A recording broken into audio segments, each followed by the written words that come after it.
Welcome back. Thanks for sticking with us. Joining me once again is Chief Meteorologist Sarah Knox. It's been a pretty busy time. We've been dealing with a lot of storms, and now, Sarah, we're dealing with an air quality alert for the next few days, it sounds like. Yeah, it's going to be a pretty prolonged period. We get a lot of this wildfire smoke back, which, means we're also going to be cooling down. Temperatures will drop, especially as we get into tomorrow. Northern winds will return, but the caveat is that the wildfire smoke will be moving in. So we'll talk about that in just a moment, but we're still seeing plenty of blue skies. Some clouds have developed over the course of the last couple hours, just these little fair weather cumulus clouds, but as a sign, we still have plenty of moisture left. You'll notice it's a little humid outside, not oppressive, but it's still definitely there. Temperatures warm as well. 83 degrees right now in both Rochester and Mason City. Mason City catching back up was earlier in the 70s as a relatively thick cloud was moving over North Iowa. It exited. Now the sun has taken over. We're seeing 80s pretty much all across the board, close to 90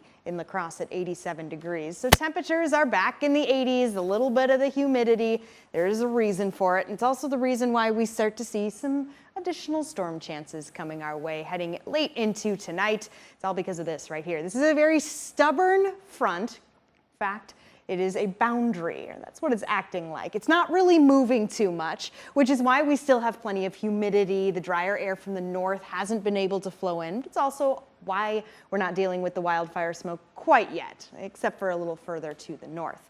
So I'm keeping my eye on that, as well as the activity a little further to the west as we come into tonight. So let's talk about both. Talking about the smoke emission first, I'm going to push time forward because once we do get the northern winds, once that front does start moving again, this is around 9 p.m. on Wednesday. You can see very slowly a lot of that covering almost the entirety of Minnesota and Wisconsin, even slipping south into Iowa. It doesn't end there. Stagnant air is going to keep this here. This is around the lunch hour on Thursday.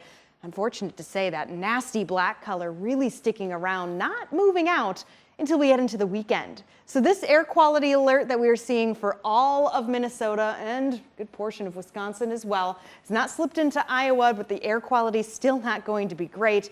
This goes until 5 p.m. on August 2nd. So we'll be starting off the new week with hopefully some cleaner air, or the new month, I should say. All right, moving over to the storm chances tonight. Well, the chances are there. They're just not anywhere near as high as they were yesterday. That is some good news, but there's still that possibility. And if a storm does come our way, become severe, another wind threat, this time with winds around 60 miles per hour, which is standard when we're talking severe winds. It's looking to be another late one. We're talking around 10, 11 p.m. into the overnight. Futurecast has a good look at that. This is around 2 a.m. We're starting to see some of that darker green move onto the map. Give it a few more hours by 4 a.m. and we do start to see some of those popping up. Another way of looking at it, here we go. Overnight hours brings the yellow, and then after that, the rain chances stick around through what's looking to be a cloudy Wednesday. But after that, Cami, we dry out, the sunshine is back, and it's looking to be a great end to this busy weather week.